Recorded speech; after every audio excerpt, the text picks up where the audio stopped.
CEAP, Centro Espírita Altivo Panfiro. Uma casa de amor.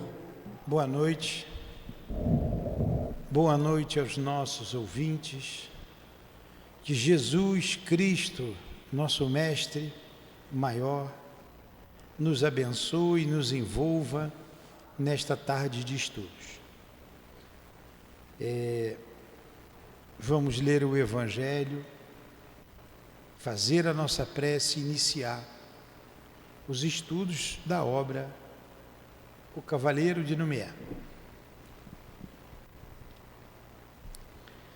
Capítulo 10. Bem-aventurados os que são misericordiosos. Perdoai, para que Deus vos perdoe. 1. Bem-aventurados que são misericordiosos, porque obterão misericórdia. Mateus, capítulo 5, versículo 7. 2.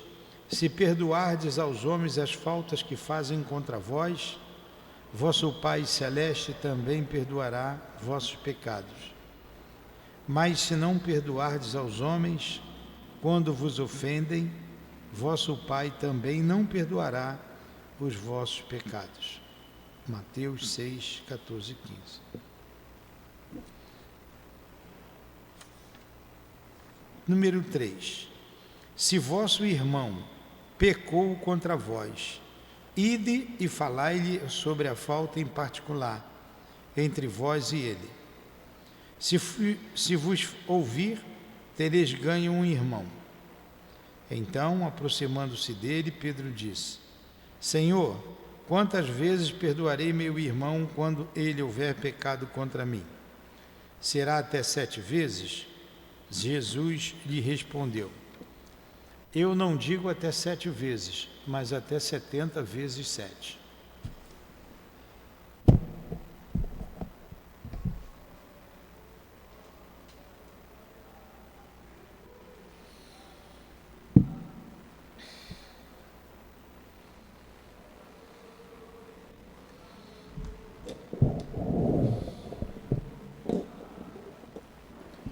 Encosta, por favor, porque estão falando muito alto ali fora.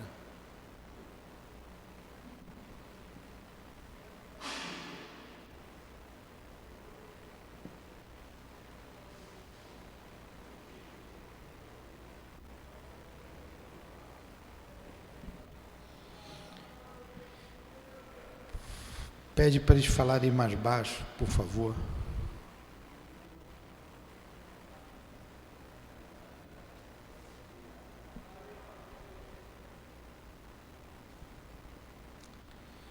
Mestre Jesus,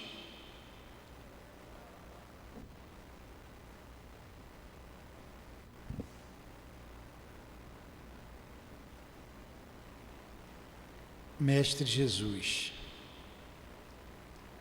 mais uma vez em nossa casa de amor, nos dirigimos ao teu coração generoso para nos ajudar, envolvendo-nos com teu imenso amor. Precisamos de Ti, Jesus, da Tua inspiração, da Tua proteção, do Teu amor, da Tua paz. Aconchega-nos junto a Ti, nós, espíritos devedores que somos, precisando do perdão alheio e precisando perdoar. Auxilia-nos na conquista desse sentimento, filho do amor. Permita que a nossa irmã Ivone, que escreveu a história junto com Charles, estejam junto a nós, a nos inspirar. Em nome desses irmãos queridos, em nome do altivo, dos guias espirituais aqui presentes, em nome do amor que vibra nesta casa, do nosso amor, Lourdinha. Pedimos a Ti, Jesus, e a Deus, acima de tudo, a permissão para iniciarmos os estudos da noite de hoje. Que assim seja, graças a Deus.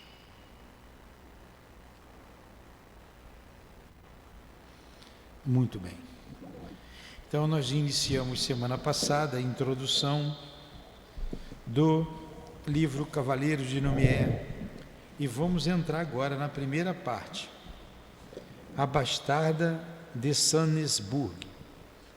Então nós vimos que no decorrer do estudo a gente vai fixando os personagens, né? Sabemos que Ruth Carolina de La Chapelle vem como Berthe ou Beth, né? Berthe Souvemille Stanisburg. E o título da primeira parte é A Bastarda de Stanisburg, que é a Berthe, correto? Carlos Felipe I vem como Padre Rômulo del Ambrosini. Carlos Felipe II como professor Padre Antonin Thomas. Quem foi Carlos Felipe I? Foi o pai da família de La Chapelle. Quem foi o Carlos Felipe II? Foi o filho, o Charles, não é? Monsenhor de B com Arnaud de Lumière. O príncipe Federico de G como Barão Luís Frederic de Stansburg. Dama Blandina de Alembert como a camponesa Marie Lumière, esposa de Arnaud e mãe de Henri. Reginaldo Trolli, esse que você não lembrava. Quem era o Reginaldo? O Reginaldo era o homem de confiança lá do Luís de Narbonne. Era ele. Ele vai vir como Ferdinand de Gore, o conde de Pracontal. Então, um novo drama de paixões e aventuras desencadeou-se nos cenários da Terra, próprio como tantos outros de um planeta de provas e expiações, onde reencarnam réprobos, delinquentes. Então, o Diogo, você vai começar a compreender reencarnação. Viu que voltaram todos, né? Você acompanhou toda a primeira história. Amor espiritual. Ao sopé das antigas vertentes que desciam para Bruges. Eu não sei francês, me perdoem, eu vou ler do jeito que está escrito aqui em português, aportuguesado. A velha capital da Flandres Ocidental, e caminhando abertamente para o norte, erguia-se a pequena aldeia de Stanisburg, cujo panorama inconfundível impressionava o viajante pela majestade dos seus pinheiros possantes, como os lendários gigantes da Germânia. Mas o sol declinava sua auréola de forças rumo do ocidente. Pesada nostalgia de sombras velava o pequeno burgo, enquanto as neves constantes dos montes mais distantes refrescavam o ar antes mesmo do anoitecer, impelindo os camponeses ao aconchego da lareira, e o outono entrava derrubando as folhas do arvoredo.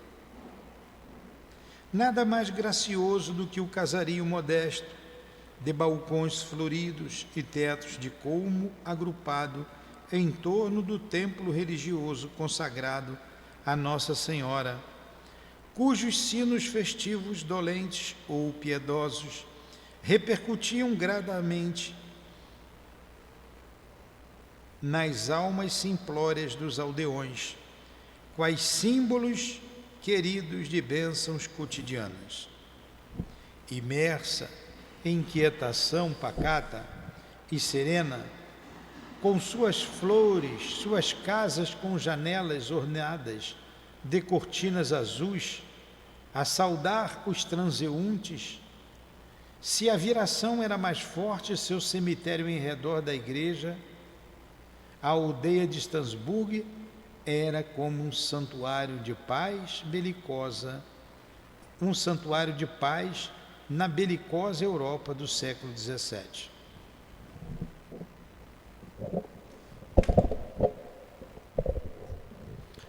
Padre Rômulo del Ambrosini,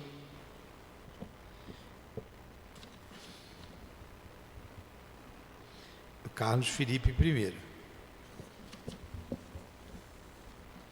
era pastor espiritual das simplórias ovelhas de Stanisburgo e suas aldeias satélites, Numières e Fontaine.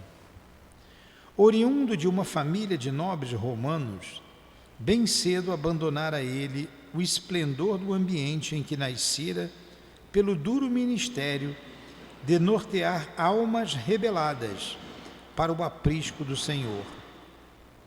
Era sábio, virtuoso e modesto, e seu lema, por ele honrado até o sacrifício, resumia-se nesta singela frase: tudo pelo amor de Deus.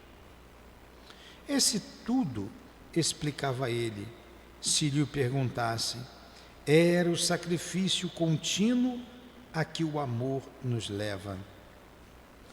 Os últimos sons do sino, tangendo docemente o ângelus, rolavam ainda pela neve do templo silencioso.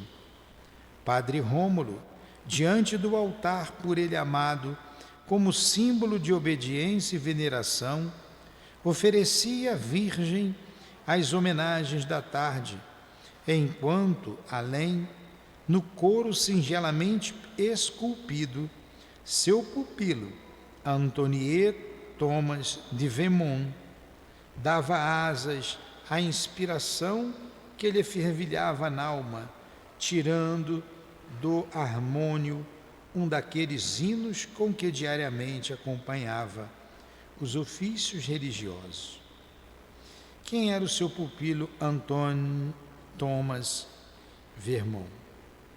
É o Carlos Felipe II, correto? É o padre Antoine Thomas Vermont é o Carlos Felipe II.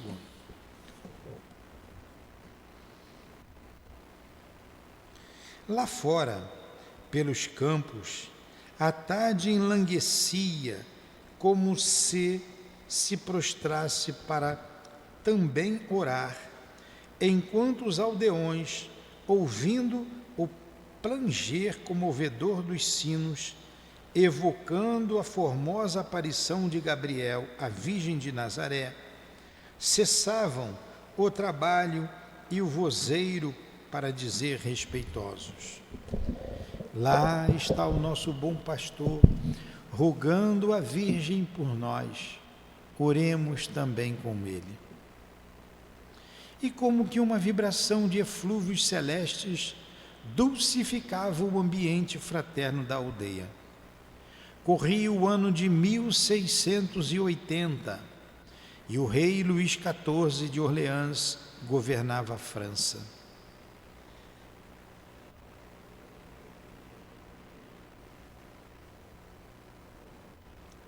Pela nave já se perdiam, lentas e suaves, as derradeiras vibrações dos sinos e da música que a alma de artista, que era Antoine Thomas de Vermont, bebera na fonte das inspirações felizes, e seus passos, também lentos, agora se deixavam ouvir, descendo os degraus que levavam à sacristia. Antoine Thomas circunvagou o olhar melancólico pelo recinto. Padre Rômulo demorava-se ao altar. Chegou-se então para o umbral da porta que deitava para o jardim do templo, cruzou os braços sobre o peito, apoiou-se no portal e, fitando o céu pardacento, que começava a recamar-se com o brilho das constelações, suspirou profundamente e esperou. Antoni Thomas era um varão de pouco mais de 30 anos de idade. Nascera em certa aldeia da Provência, de família nobre, mas sem grandes patrimônios.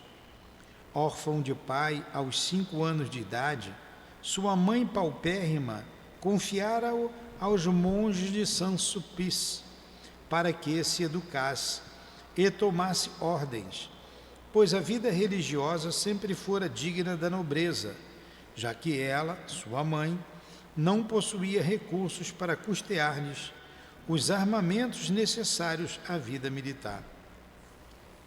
Rômulo fora seu mestre no convento, afeiçoara-se profundamente ao menino, e quando a mãe entregava a alma a Deus, recebera dela a tutela da criança, já então com 17 anos de idade, e nunca mais se separara dele. Está entendendo?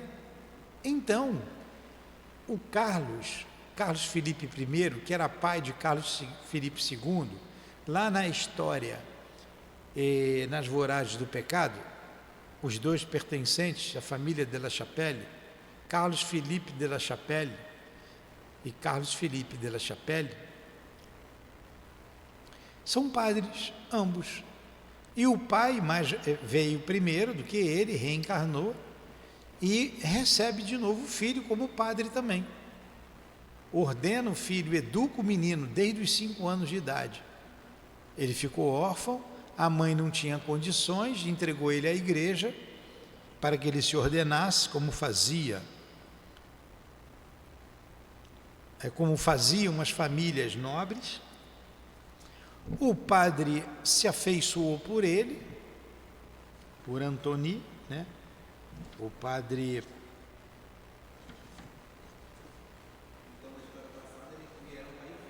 Eram pai e filho. Pai e filho de novo. Padre Rômulo, que é o Carlos Filipe I, é pai dele, continua sendo pai, porque ele que educa. Ele recebe o menino com 5 anos de idade e os dois trabalham na igreja, novamente, pai e filho. Entendeu? Por quem educa que é o pai. Ordenando-se, Antoni Thomas tornara-se também professor, pois era senhor de grande cultura intelectual e artística, exercendo sua profissão não apenas entre os nobres, mas repartindo-se também a benefício dos menos favorecidos da sociedade. O que ele fazia antes, lembra? Ele era médico,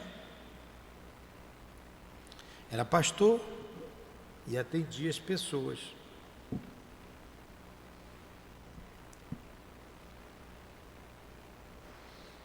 E modesto, leal, sóbrio, de costumes, seguia Rômulo nas empresas beneficentes a que este se dedicava, por desejar pautar a própria vida pelos ensinamentos cristãos.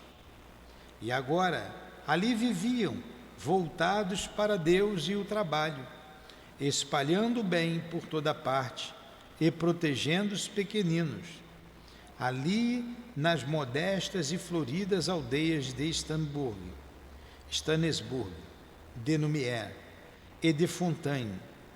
Antoni Thomas era belo e fino de maneiras, um cavalheiro na mais completa acepção do termo. Nessa tarde de outono, apoiado no umbral do templo consagrado a Maria, a tristeza do moço artista tinha uma razão mais forte.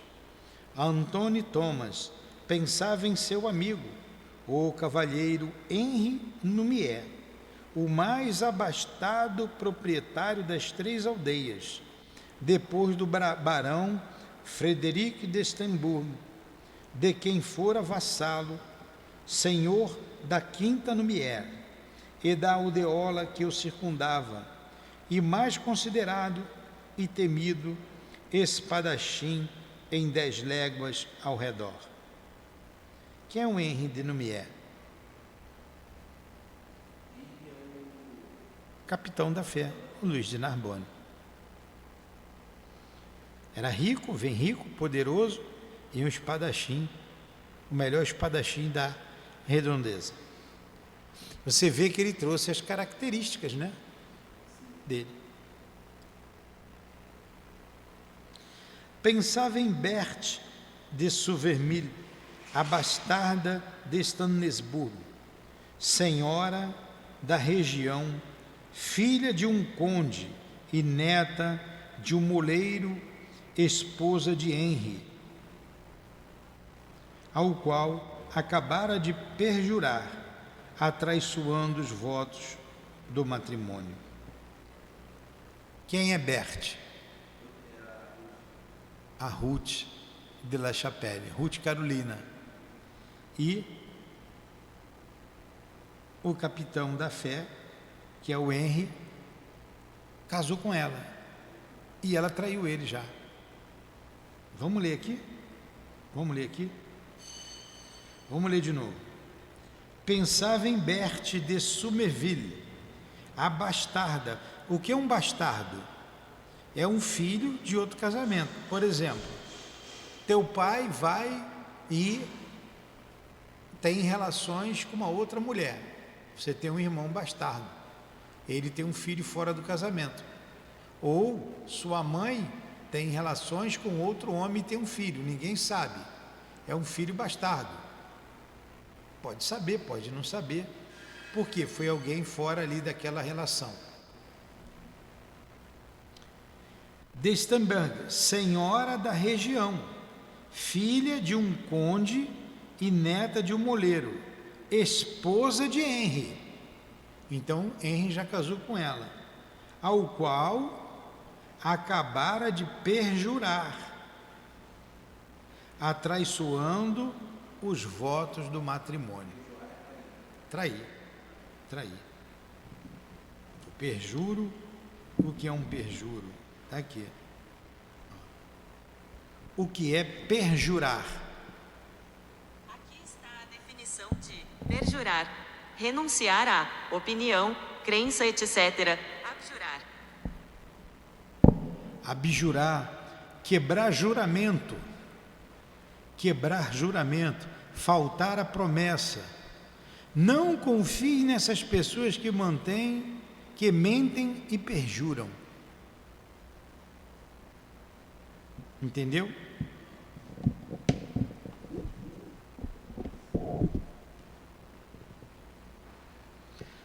Aí o padre, o Antônio Thomas, estava preocupado com Henri.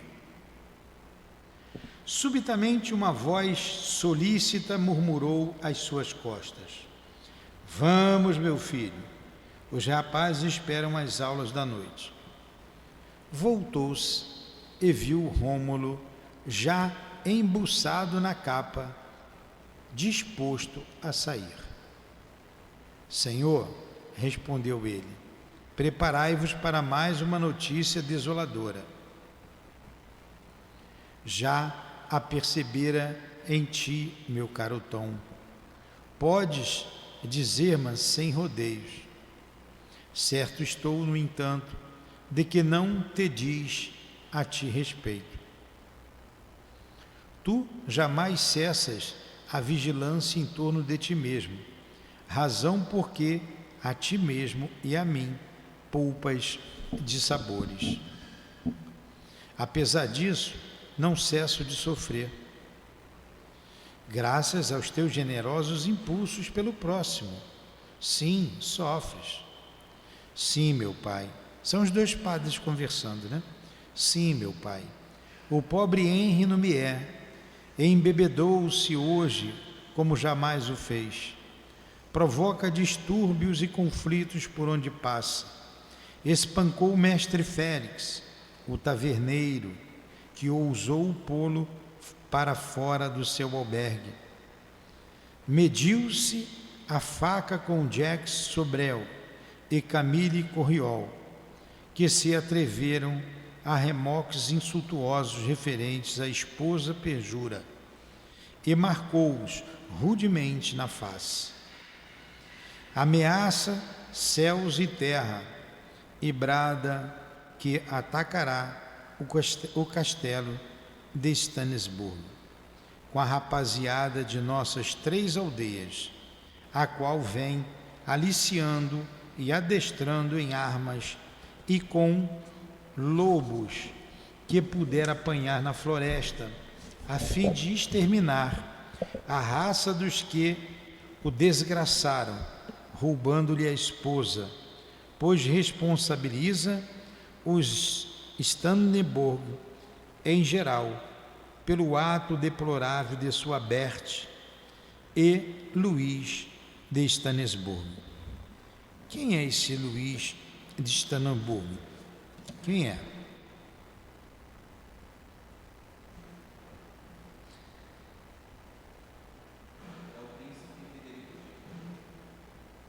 É o príncipe Frederico de G. Aquele príncipe da Alemanha, o mesmo príncipe, né? O Frederico de G. Volta com o barão Luís de Frederico de Istambul.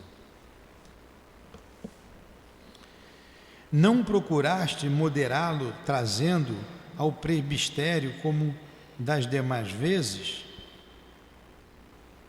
Desconheceu-me hoje pela primeira vez e espancou-me. Pobre Henri, tenho pressentimentos de que não o salvaremos, meu pai. Ele perde-se irremediavelmente em choques contra o próprio desespero. Padre Rômulo não respondeu ao seu pupilo. Tampouco voltou este a falar. Encaminharam-se, no entanto, para a encruzilhada que dividia a aldeia em 2 bairros distintos. Deixaram à esquerda o presbitério, a igreja, onde residiam e mantinham uma escola e hospedagem para alunos e viajantes pobres, e buscaram as vielas que se iam reunir na praça à frente da taverna de Mestre Félix, mal afamado pouso de vagabundos e desordeiros que pelo burgo transitavam.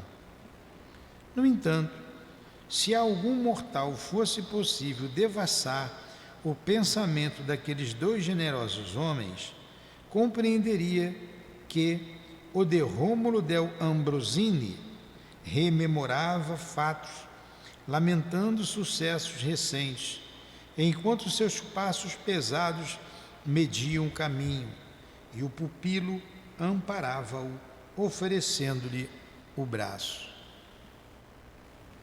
Dilacera-me a alma, Senhor, perceber que se precipita de queda em queda em um abismo cujo término considero imprevisível.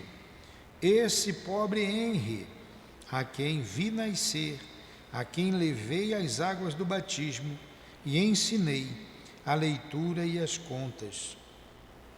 Inspira, Senhor, ao teu servo recurso eficiente para salvá-lo agora, quando desde sua infância eu o aconselho e advirto em vão, tentando combater-lhe a descrença em Deus, que parece ter surgido com ele do próprio berço. Olha que coisa interessante, né? Ele que foi um fanático católico, veio descrente. Como marcou a alma dele, né? A gente esquece o passado. A gente esquece. Como nós hoje esquecemos o nosso passado. Ele veio completamente descrente. Porque foi a crença que desgraçou a vida dele.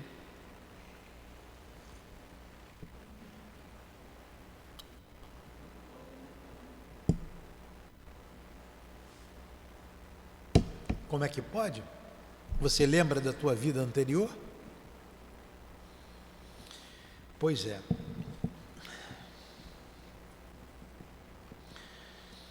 Oh, Henry, lembro-me ainda. Foi ontem mesmo, meu Deus, há 3 primaveras apenas. Era em junho, quando as roseiras se mesclavam sobre os canteiros, acendendo aromas pelos ares, e as cerejeiras enrubesciam-se de saborosos frutos. Vi-os entrar no templo de Nossa Senhora, formosos, ambos na sua fulgurante mocidade, para lhes abençoar os esponsais. Ele, Henry de Lumière, na sua farda de cavaleiro, com espada à cinta, radiante na glória do seu amor vitorioso, orgulhoso da aventura que lhe faiscava estranhas claridades no olhar. Ela, Berthe de Souvemille, tão linda e tímida, pálida como as rosas de setembro, de olhos baixos, rasos de lágrimas, indecisa e encantadora como um sonho de Rafael. E caminhavam para mim, que os esperava aos pés do altar, ditoso por lhes celebrar as bodas, quando já lhes ministrava o batismo e a educação da infância. E que festa então se fez naquele dia, neste burgo que parecia ser o pouso da felicidade. Toda a aldeia vibrou com os noivos na glória do matrimônio. Mas tudo passou, meu Deus. Foram 3 anos rápidos de felicidade, apenas 3 anos. E no lugar da aventura eterna que então eu lhes augurei do fundo da alma que contemplo eu neste momento. Um ébrio incorrigível, lamentando o perjúrio de uma adúltera. Misericórdia, ó meu Deus. Então aí está aquele que foi o pai de Ruth Carolina, agora sendo o padre casando Berthe, que era Ruth Carolina, e o capitão da fé, hoje Henry de Lumière. E ela o traiu. Ao passo que monologava Antônio Thomas de Vermont. Ébrio uma vez ainda, ébrio sempre. Sabe o que é ébrio, né? Ébrio. Aquele que bebeu, que está tonto, bêbado. Ébrio é isso, é de bebedeira. Ébrio uma vez ainda, ébrio sempre. Desde que ela se foi, destruindo-lhe a felicidade. É a paixão, a vergonha pelo ato indecoroso da mulher amada que o desgraça, pois dantes não era assim. Ah, Berthe, que mistérios magnéticos existirão em tua alma para assim perderes de amor a quantos varões se te aproximam de ti. Franz Smith, que se envenenou e morreu por ter tido a desventura de amar-te. Manfred, que se exilou para a Holanda, tentando esquecer o teu desprezo. Rudolf, que por pouco não me enlouqueceu ao constatar que te divertias à sua custa, em vez de amá-lo como ele pretendia. Henry, com quem te casaste para desgraçá-lo. Luís de Estamburgo, o irmão colasso de Henry, que se tornou infame, sendo um caráter generoso ao se apaixonar por ti e raptar-te.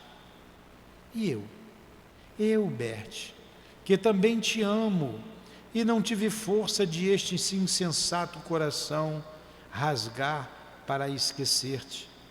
Sofro também a tua desdita, Henry, porque sou teu amigo, e a ela amo de um amor celeste, desde quando era ainda uma menina, e eu lhe ensinava as letras, e quando tu não amavas ainda. No entanto, Bert amava-me, eu o sei, com um sentimento puro e santo, como se ama ao ideal. Talvez unicamente a mim era que ela amava, porque ela própria confessou-me o seu amor naquela noite amena de outono, quando o crescente lunar enfeitava o céu com a luz discreta e pura, projetando poesia sobre os jardins do presbitério, onde as rosas morriam por entre as despedidas dos seus últimos perfumes. Meu Deus, há 3 anos que já esse momento passou por minha vida e eu ainda sinto vibrar em meu ser como se for agora que o relembro.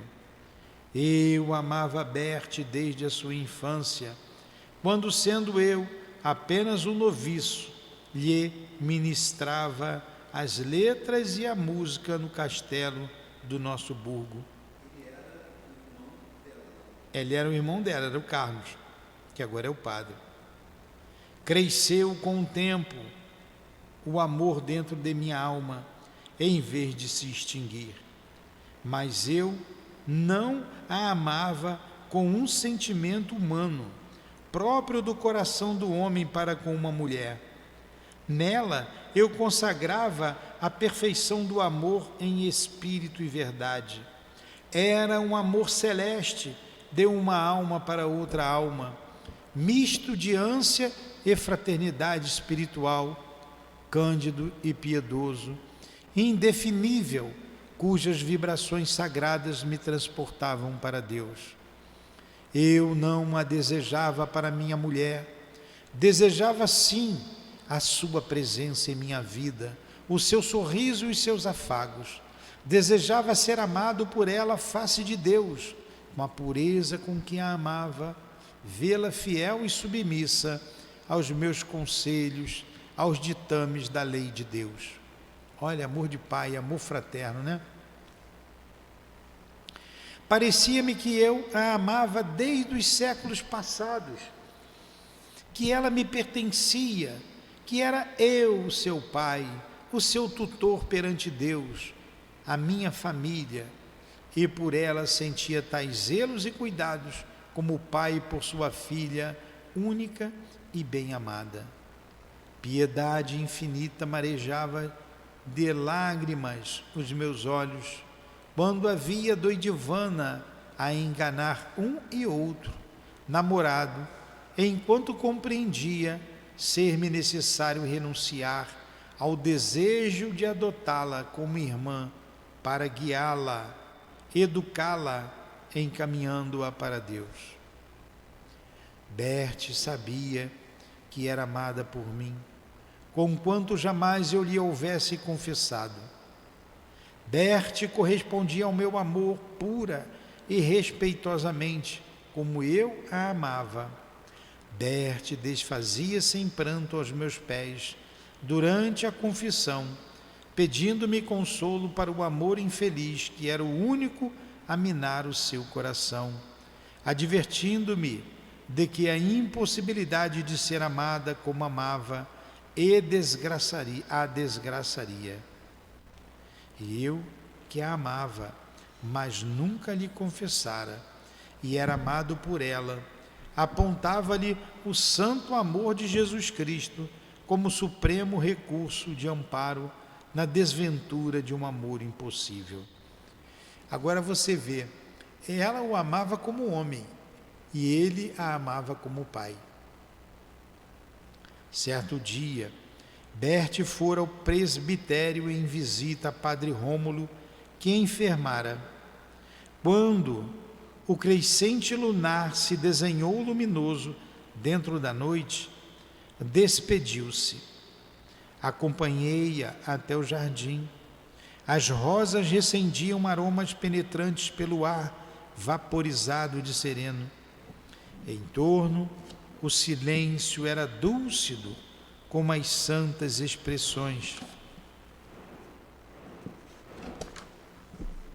de fé.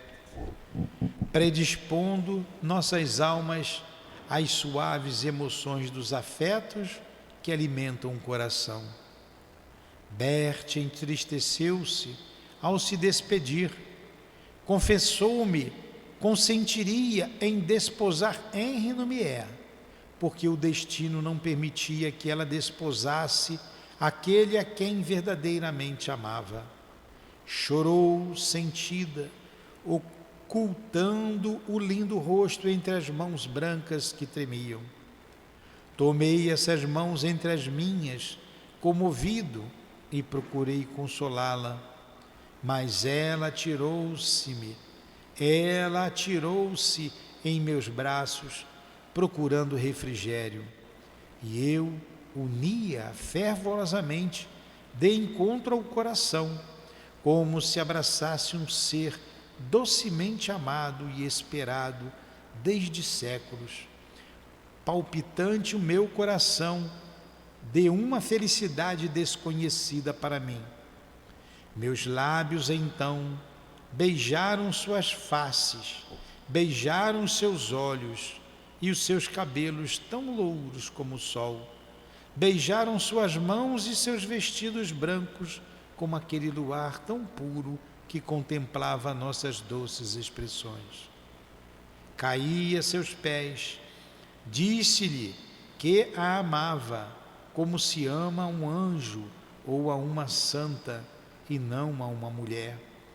Que ela era minha irmã, a minha noiva celeste, que a amaria pelos séculos afora, sempre terna e espiritualmente, que o meu amor por ela não era a atração da carne que conduz ao sexo, mas a expansão divina do espírito imortal, que vive do amor e para o amor, e deixava livremente correr as lágrimas que ela enxugava com os beijos ternos que ainda impressionam minhas faces. Foi-me necessário então chamar em meu socorro todo o heroísmo de que poderia ser capaz para não retê-la para mim e guardá-la como se guardaria a filha ou a irmã adorada, para deixá-la ir-se, embora para a conquista da vida, que bem poderia não ser fagueira, ir-se para outro e para sempre. E ela se foi, meu Deus, foi para os teus braços, pobre Henri, e eu tudo contemplei em silêncio, sem um coração amigo que me pudesse compreender e confortar na penúria da minha dor. Emocionante, né? Sabe escrever, né? Que história. Ela fica mais bonita pela maneira que foi escrita. Então, vocês que chegaram agora, a gente está aqui estudando o retorno daqueles personagens que nós falamos semana passada. E a nossa irmã Ruth Carolina, a que se vingou do capitão da fé, vem como Bert, se casa com o capitão da fé, mas ela já enganou algumas pessoas. Um se suicidou, o outro saiu, foi para outro país, o outro se isolou, o outro acabou casando com Henri, que era o capitão da fé, e o traiu também. E Henri está desesperado, enlouquecido, diz que vai se vingar.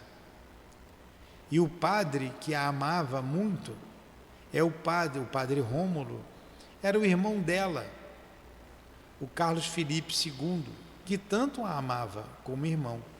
E ele aqui expressou o amor dele, o amor paternal por Bert, enquanto Bert tinha um amor confuso, um amor de mulher para um homem. E ele, jovem, noviço, segurou a onda, né? Não cedeu, mas dentro dele tinha esse amor. É a elevação do espírito, né? É a elevação do espírito. E ele vai agora ele está indo com outro padre na casa que foi quem criou ele, na casa do Henry. Henry, o capitão da fé, que casou agora com Berthe. É o padre Antoniet Thomas. Padre Antônio, né? Padre Antônio, não, é o padre Rômulo. Padre Antoniet era esse aí que estava conversando. O padre Rômulo, que era pai de Carlos Felipe, era pai de Carlos I e pai de Ruth Carolina. Também tinha amor por ele e amor por Henry. E a gente vai parar por aqui. Semana que vem a gente vai falar sobre Henry de Lumière. Faltam 15 minutos, senão a gente vai parar aqui no meio, vou ter que correr. E eu não queria correr. Nós vamos assim, passo a passo. Apesar que são 2 páginas, né? Dá tempo de ver o Henry? Então vamos lá. Vimos quem é Berthe, a bastarda de Nuremberg. E agora Henry Lumière. Quem é Henry Lumière? Alto, forte, graúdo como um Hércules, valente e destemido como nenhum fidalgo em 20 léguas ao redor. O cavaleiro de Lumière contava 26 anos de idade, quando o trazemos das sombras do passado para a presença do leitor. Não sendo propriamente belo, possuía, no entanto, as linhas perfeitas de uma plástica própria dos homens vigorosos, que nas lides dos campos e no manejo das armas conseguiram essa máscula beleza jamais desdenhada pelo bom senso. Ela era louro e corado, e sua pele curtida pelos ardores do sol e a algidez da neve apresentava certas manchas de pequenas sardas que lhe teriam afeado o rosto, se não for a singular pujança da sua cabeleira encrespada e dos grandes olhos cor de avelã madura, que traduziam facilmente as tumultuosas paixões que se chocavam em seu espírito. Esses olhos estranhos enterneciam-se até a meiguice e a humildade. A simples recordação de 2 pessoas, que ainda mais do que aos seus próprios pais, ele consagrava a melhor ternura do coração. Sua esposa Berthe de Surmeville e o padre Del Ambrosini, que é o Carlos Felipe I. Henry Lumière era genioso, sem ser mau, altivo e nobre como um legítimo fidalgo, valente sem fanfarronada, honesto e incapaz de uma vileza, exigia das suas relações sociais qualidades similares. E graças a tais qualidades, era sempre acatado por quantos o conheciam. Esse caráter, trabalhado com desvelo cristão, desde a infância pelo padre Del Ambrosini, perdia, no entanto, para o ponto de vista religioso, pois se proclamava ateu. Não obstante, era esmoler e prestativo. Esmoler deve ser, dava esmola, né? E praticava atos de verdadeira filantropia cristã, tendo, porém, o cuidado de repetir que o fazia, porque Del Ambrosini o convencera, com suas virtudes, de que era dever do mais forte proteger o mais fraco. Henry de Lumière era o único filho de um casal de abastados camponeses da aldeia de Stanisburg. Seu pai, o velho Arnaud Lumière, fora grandemente protegido pelos barões de Stanisburg, senhores da região, dos quais havia sido fiel servidor desde a mocidade, administrador dos campos, pajem de confiança do barão Frederic, seu senhor. Quando vier ao mundo o primogênio de Steinesburgo, Luís Frederic, Arnaud Lumière vira também nascer em seu lar o primogênio do seu consórcio, com a boa e sadia Marie Colbert. Agora Lumière, a qual servia igualmente no castelo como roupeira da jovem baronesa Claire de Estambourville. Mas o filho do barão Frederic herdara de sua mãe uma debilidade profunda, a qual desde os primeiros dias após o nascimento ameaçara roubar-lhe a vida. Consultados os clínicos, aconselharam que procurassem, a fim de aleitar o pequenino Luís, uma ama do campo cuja saúde e robustez estivessem à altura de fortalecê-lo o suficiente para chamá-lo à vida por uma nutrição restauradora. Arnaud Lumière estimava o barão e a sua esposa, considerou que sua mulher encontrava-se nas condições exigidas pelos médicos. Consultou-a e, tudo combinado, ofereceu os préstimos a seu antigo senhor. Aceitos com alegria, foi-lhes confiado imediatamente a débil criança. Marie Lumière passara a viver tanto no castelo como em sua casa, mas sempre com a criança e aleitando-a segundo os métodos do campo, ao mesmo tempo que aleitava o seu pequenino Henri. Claire de Souvermille possuía peregrinas virtudes. Muito agradecida ao favor que lhe prestavam, fez o marido elevar Arnaud à categoria de segundo intendente de suas propriedades, agraciando-o ainda com tempo diário para cuidar dos próprios interesses no pequeno trecho da terra que lhe cabia.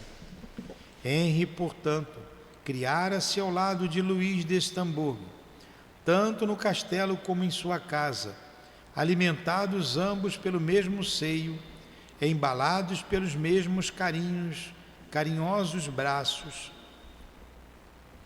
e as primeiras palavras balbuciadas por um eram logo repetidas pelo outro. Com o tempo, porém, tornou-se desnecessária a permanência da ama junto ao pequeno fidalgo. A saúde confirmara-se e o desenvolvimento da infância tornara-se seguro. Então, vibraram os sentimentos de gratidão no seio da jovem baronesa. Ela obtivera do marido, como recompensa, a dedicação com que Marie criara o seu filho, a doação de Henri de uma herdade do seu patrimônio, com boas terras, amanhadas pelo plantio, cavalheiros frondosos, pinheiros folhudos, e carvalheiros, viu? Vem de carvalho, não é cavalheiro, não. Com galhadas soberbas, pomar cuidado e algum gado com que iniciar o labor para uma vida próspera e isenta de sacrifícios. Fez mais, porém, o doce coração de Claire Souvermille Estamburgo isentou os Lumière dos terríveis impostos feudais, deu-lhes cartas de alforria, fê-los proprietários independentes e chamou a si a instrução do pequeno Lumière, fazendo-o frequentar as aulas de Padre Rômulo ao lado de Luís. Ensinou-lhe boas maneiras sob as vistas do mestre de cerimônias do castelo, isto é, Padre Antonie Thomas, e proporcionou-lhe instrução militar e os exercícios de esgrima tão apreciados na época.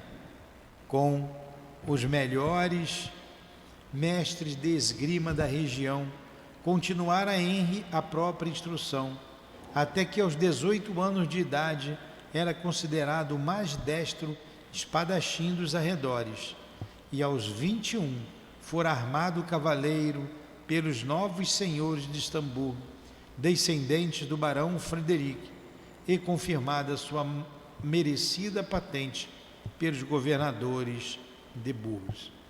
E daqui a pouco eu dou uma enxugada em tudo isso, tá? Só mais um pouquinho.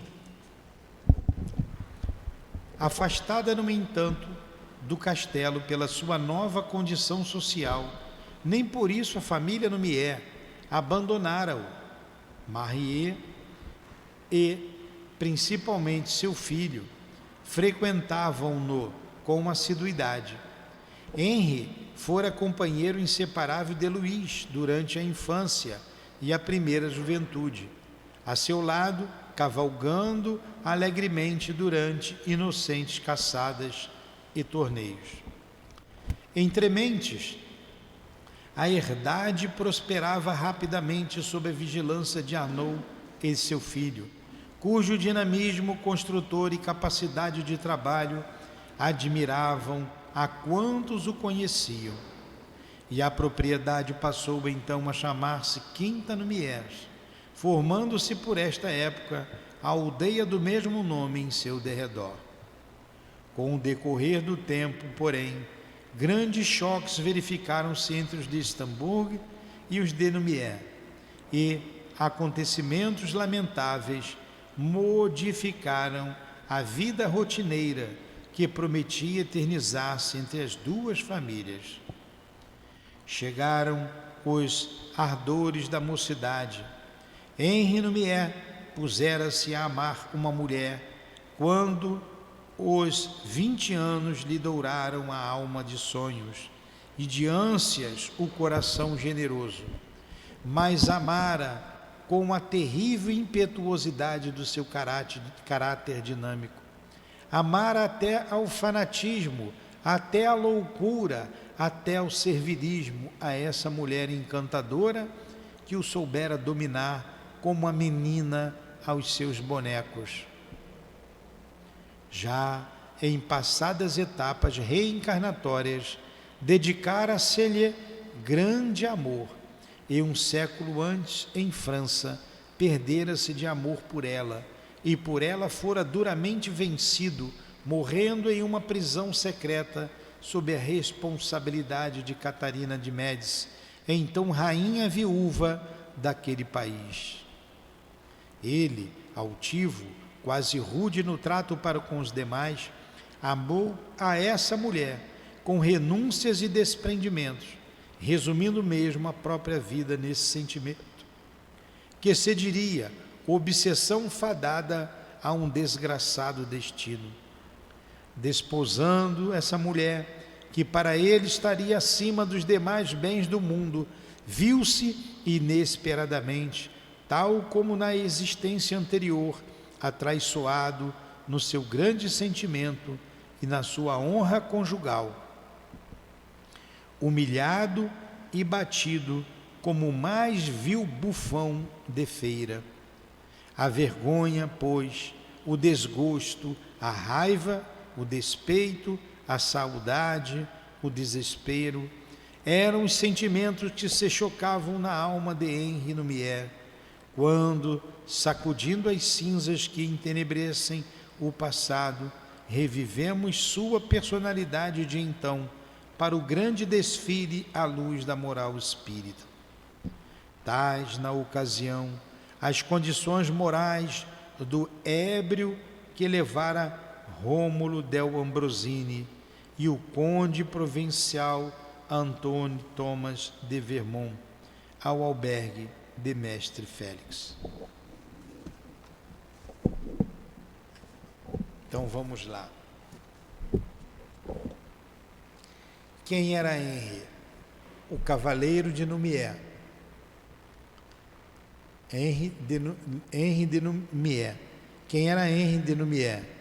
Era o Luís de Narbonne, o capitão da fé. Quem era Berthe?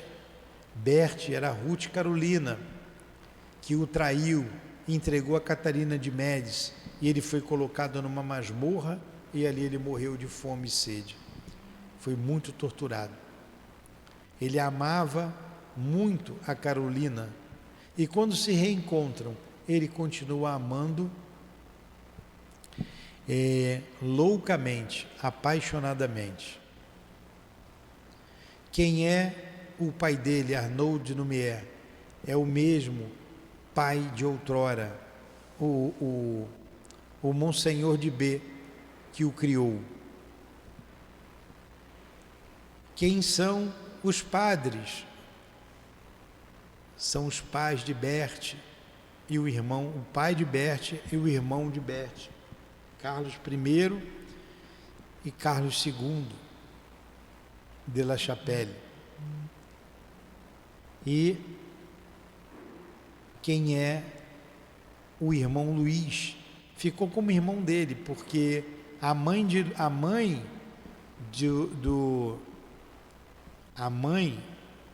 do cavaleiro de Nouméa amamentou Luís, que era filho de um casal afortunado, tinha muitas terras e riquezas, e deu parte dessa riqueza para eles. Eram amigos, eram irmãos, cresceram juntos. Ele se apaixonou pela mesma moça do passado e o irmão também. Ele se casou com a moça e ela o traiu com o próprio irmão. Esse é o ponto da história em que nos encontramos. E esse irmão dele, Luís, era o príncipe Federico, que levou Ruth Carolina para a Alemanha e lá casou com ela. A tratava muito bem. Ele amava a Ruth Carolina. E ele prometeu, se vocês lembram, quem estudou aqui conosco, reencarnar e ser amigo de Luís de Narbonne, de auxiliá-lo. Porém, as coisas se complicaram. O esquecimento do passado, voltam junto da mesma mulher que amaram, ela ainda leviana,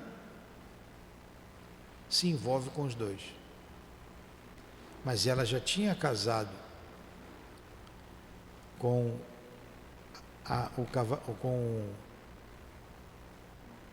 Henri de Nouméa. Complicado. Leviana, ela se envolveu com uma outra pessoa antes, essa pessoa, perdidamente apaixonado, ela o traiu também e ele se suicidou. Uma terceira pessoa também se apaixonou por ela o atraiçoou e ele muda para um outro país. Uma quarta pessoa, olha que caráter, né, vulgar dessa moça. Aí a gente está vendo a reencarnação de Ruth Carolina e os mesmos personagens.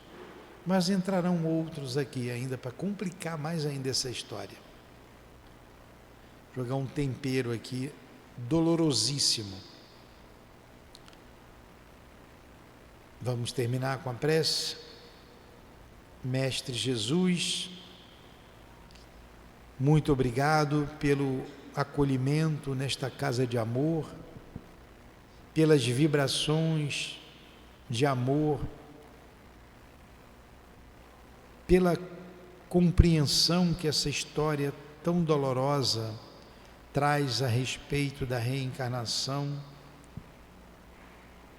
Obrigado a Dona Ivone, ao Charles, que narram essa história dolorosa e bela ao mesmo tempo. Que Deus os abençoe e que Deus nos abençoe a todos. Que saibamos, Senhor, inspirados por Ti, tirar proveito, amadurecimento e conhecimento dessa trágica história. Em nome, então, desses irmãos queridos, da Dona Ivone, do Charles, em nome do altivo, em nome do amor que vibra nesta casa, em nome do nosso amor, Lourdinha. Mas, acima de tudo, em nome do Teu amor, Jesus, e do amor de Deus, nosso Pai, é que damos por encerrados os estudos da noite de hoje em torno da obra Cavaleiro de Lumière.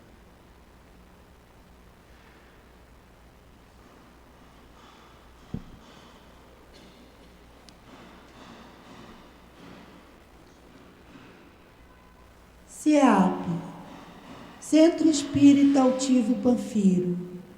Uma casa de amor.